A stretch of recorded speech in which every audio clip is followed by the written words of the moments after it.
नमस्कार, मैं डॉक्टर राजेश कुमार सिंह, सहायक प्राध्यापक भूगोल, सर्वनारायण सिंह राम कुमार सिंह महाविद्यालय, सहरसा। अभी जो मैं वीडियो पोस्ट कर रहा हूँ, इस क्रम में मैं मानव प्रवास विषय वस्तु पर जो भूगोल ऑनर्स पार्ट 2 के छात्रों के लिए जो है सो के सिलेबस से संबंधित है, उस पर चर्चा कर रहा हूँ।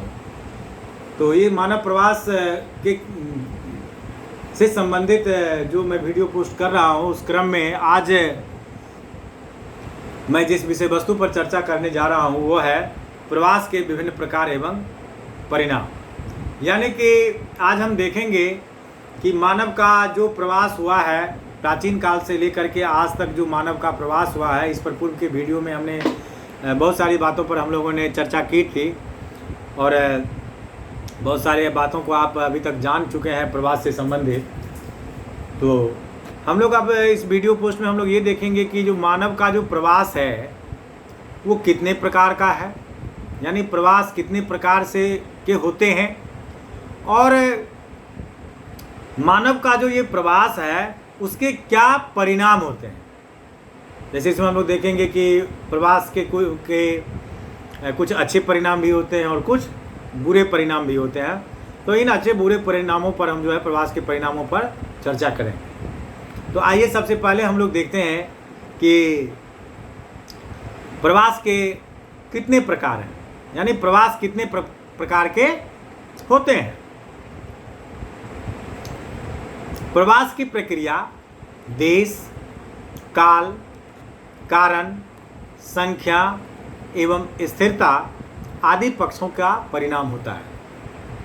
इन पक्षों के परिणाम स्वरूप लोगों का एक स्थान से दूसरे स्थान की ओर आवागमन होता है।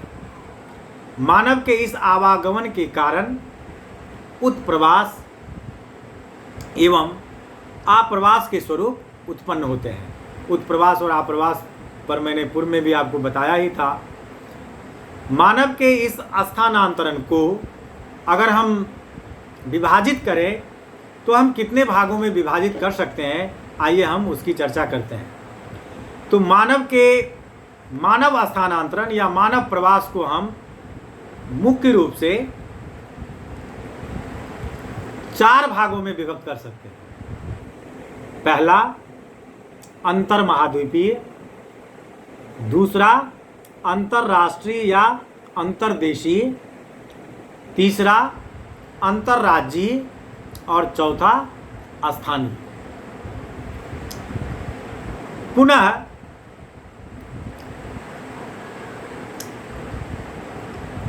अंतर महाद्वीपीय और स्थानीय जो प्रवसन के मुख्य 2 प्रकार हैं, उस दोनों प्रकारों को संयुक्त रूप से हम जो हैं 3 भागों में विभक्त कर सकते हैं। पहला दीर्घकालीन प्रवास, दूसरा सामयिक प्रवास, तीसरा दैनिक प्रवास। अब हम जो हैं सो दीर्घकालिक प्रवास और दैनिक प्रवास, इन दोनों प्रवासों को संयुक्त रूप से पुनः 3 भागों में विभक्त करते हैं। पहला बृहद संख्यक, मध्यम संख्यक तथा अल्पसंख्यक। अब बृहद संख्यक और अल्पसंख्यक प्रवसन के प्रकार को संयुक्त रूप से हम पुनः 2 भागों में विभक्त कर सकते हैं, एक अस्थायी प्रवास और दूसरा अस्थायी प्रवास। तो इस तरह से हमने देखा कि प्रवास कितने प्रकार के होते हैं।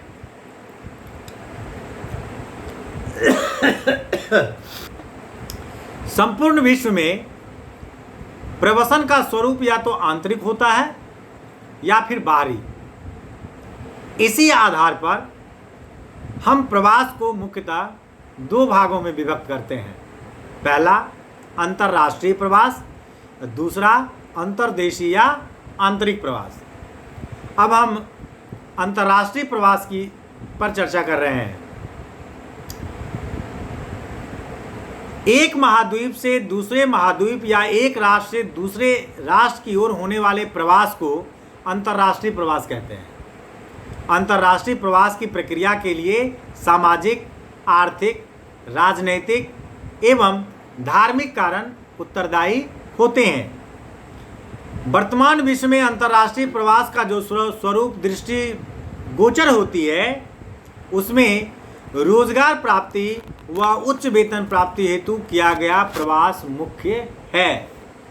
यहाँ पर गौर करने वाली बात यह है कि अंतर्राष्ट्रीय प्रवास के जो मुख्य कारण हैं, जो मैंने पूर्व में भी जो है सो हम लोगों ने जब कहा प्रवास के विभिन्न पक्ष पर पूर्व के वीडियो में जो मैंने चर्चा की थी, वहाँ भी हम लोगों ने इस बात पर चर्चा की थी कि जो है सो भौतिक कारण, आर्थिक कारण, सामाजिक कारण, राजनीतिक कारण, धार्मिक कारण, ये सब कारण जो है सो मुख्य रूप से जो है सो प्रवास के लिए जिम्मेदार होता है।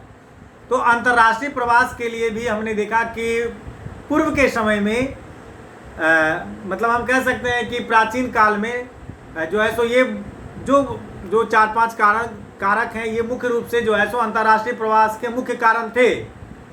लेकिन वर्तमान में जब हम अंतर्राष्ट्रीय प्रवास की बात करते हैं तो यहाँ पर जो है सो अगर हम कहें तो मुख्य रूप से जो है सो राजनीतिक, सामाजिक और रोजगार या उच्च वेतन प्राप्त करने की लालसा से जो है सो हम लोग जो है सो अभी के समय में अंतर्राष्ट्रीय प्रवास अधिक होता है। पुनः हम कहेंगे कि राजनीतिक या सामाजिक कारण या धार्मिक कारण जो है वो भी उतना महत्वपूर्ण कारक वर्तमान समय में नहीं है माइग्रेशन का। वर्तमान समय में अंतर्राष्ट्रीय माइग्रेशन का सबसे बड़ा कारण रोजगार प्राप्ति और उच्च वेतन की लालसा जो है सो ये जो है सो सबसे बड़ा कारण है अंतर्राष्ट्रीय माइग्रेशन का। दूसरा आता है अंतर्देशीय प्रवास। अंतर्देशीय, अब सबसे पहले हम लोग जानेंगे कि अंतर्देशीय प्रवास कहते किसको हैं। तो एक ही देश के विभिन्न भागों, राज्यों या देशों के मध्य लोगों का जो आवागमन होता है उसे आंतरिक या अंतर्देशीय प्रवास कहा जाता है। इस प्रकार के प्रवास को हम पुनः 2 भागों में विभक्त करते हैं। पहला अंतर प्रांतीय प्रवास और दूसरा स्थानीय या अंतः प्रांतीय प्रवास। अब हम अंतर प्रांतीय प्रवास पर चर्चा करने जा रहे हैं। जो अंतर प्रांतीय प्रवास एक ही दिन में देश के विभिन्न भागों के मध्य इस प्रकार का प्रवसन होता है। भारत में स्वतंत्रता प्राप्ति के बाद एक राज्य से दूसरे राज्य के मध्य, जैसे उत्तर प्रदेश तथा हरियाणा से कई लोग दिल्ली आकर बस गए। राजस्थान से बहुत से लोग महाराष्ट्र, गुजरात आदि राज्यों में जाकर के बस गए। तो इस तरह से जब मैंने कि एक राज्य से दूसरे राज्य में जो है सो लोग अस्थायी रूप से जाकर के बस गए, तो ऐसे प्रवास को हम जो है सो अंतर प्रांतीय प्रवास कहते हैं। और स्थानीय प्रवास की अगर हम बात करें, तब जब एक ही राज्य के अंदर लोगों का एक स्थान से दूसरे स्थान पर जो आवागमन होता है, ऐसे प्रवास को स्थानीय या अंतः प्रवास कहा जाता है। इस प्रकार के प्रवास में ग्रामीण क्षेत्रों से शहरी क्षेत्रों एवं शहरी क्षेत्रों से ग्रामीण क्षेत्रों की ओर प्रवास होता है। प्रवास के परिणाम, अब हम देखेंगे कि ये जो मानव का जो प्रवास होता है उसका क्या परिणाम हमारे समक्ष आता है, उस पर हम लोग अब चर्चा करेंगे। प्रवसन की प्रक्रिया से जिस स्थान से लोग जाते हैं तथा जहां जाकर रहने लगते हैं, उन दोनों ही स्थानों पर प्रवासित जनसंख्या पर प्रभाव पड़ता है। प्रवास के परिणाम या प्रभाव निम्न है। पहला, जनांकिकीय पक्ष माने प्रभाव। प्रवास के से जनसंख्या संतुलन बिगड़ जाता है। जिस स्थान से लोग जाते हैं वहाँ की जनसंख्या कम एवं जहाँ जाकर बसते हैं वहाँ की जनसंख्या अधिक हो जाती है। इसके अलावा लिंगानुपात पर भी जो है सो असर पड़ता है। दूसरा, सामाजिक प्रभाव या परिणाम। प्रवासन के कारण संस्कृति का प्रसार। प्रवासी लोग अपने साथ अपनी तकनीकी, धर्म, परंपराएं एवं रीति रिवाज, भाषा आदि लेकर के दूसरे स्थान पर जाते हैं, जिसका प्रभाव उन लोगों पर पड़ता है एवं उस स्थान विशेष की संस्कृति का प्रभाव प्रवासित लोगों पर पड़ता है। ये अपनी की तकनीकी ज्ञान का उपयोग करके वहाँ के लोगों का आर्थिक स्तर ऊंचा उठाते हैं। तीसरा, सांस्कृतिक प्रभाव। प्रवासी लोगों की वेशभूषा, रहन सहन, खान पान आदि के अनुसार ही उस क्षेत्र की संस्कृति धीरे धीरे परिवर्तित हो जाती है। जैसे कि अंग्रेज के आगमन से हमारी भारतीय संस्कृति परिवर्तित हो गई। आर्थिक प्रभाव। प्रवासी लोगों की कार्यकुशलता, तकनीकी ज्ञान आदि के कारण उन क्षेत्रों के आर्थिक संसाधनों के विदोहन से उस देश या स्थान का आर्थिक स्तर ऊंचा हो जाता है। जैसे यूरोपीय लोगों के आने से अमेरिका, दक्षिण अफ्रीका, ऑस्ट्रेलिया आदि काफ़ी विकसित हो गए। प्रवसन से जनसंख्या दबाव, बेरोजगारी, निर्धनता आदि समस्याएं भी बढ़ जाती है, जबकि जिस देश या स्थान से लोग प्रवसन करते हैं वहाँ इन समस्याओं में कमी आने लगती है। पांचवा, पर्यावरणीय प्रभाव। प्रवसन की प्रक्रिया के कारण पर्यावरणीय प्रभाव के रूप में अधिक जनसांख्यिकी संकेंद्रण से पर्यावरण प्रदूषण, कच्ची बस्तियों में वृद्धि जैसे प्रभाव दृष्टिगोचर होते हैं। इस तरह से इस वीडियो पोस्ट में हमने देखा कि किस तरह से प्रवास के विभिन्न प्रकार एवं उसके जो है सो क्या क्या परिणाम हो सकते हैं। यहाँ मैं आप लोगों को एक बात बताना चाह रहा हूँ कि मैंने आपके परीक्षा के दृष्टिकोण से पूछे गए प्रश्न, परीक्षा में पूछे जाने वाले प्रश्नों के दृष्टिकोण से इस विषय वस्तु से संबंधित एक PDF फाइल अंतर्राष्ट्रीय एवं स्थानीय प्रवसन की प्रक्रिया करके जो है सो बना करके नोट्स बना करके डाला है, जिसमें आप जैसे कि आप लोगों को प्रश्न पूछा जाता है कि अंतर्राष्ट्रीय प्रवसन की प्रक्रिया पर प्रकाश डालें, शॉर्ट नोट्स या स्थानीय प्रवसन की प्रक्रिया पर प्रकाश डालें, या दोनों को संयुक्त रूप से पूछा जाता है लघु मतलब दीर्घ उत्तरीय प्रश्न करके कि अंतर्राष्ट्रीय एवं स्थानीय प्रवसन की प्रक्रिया पर प्रकाश डालें।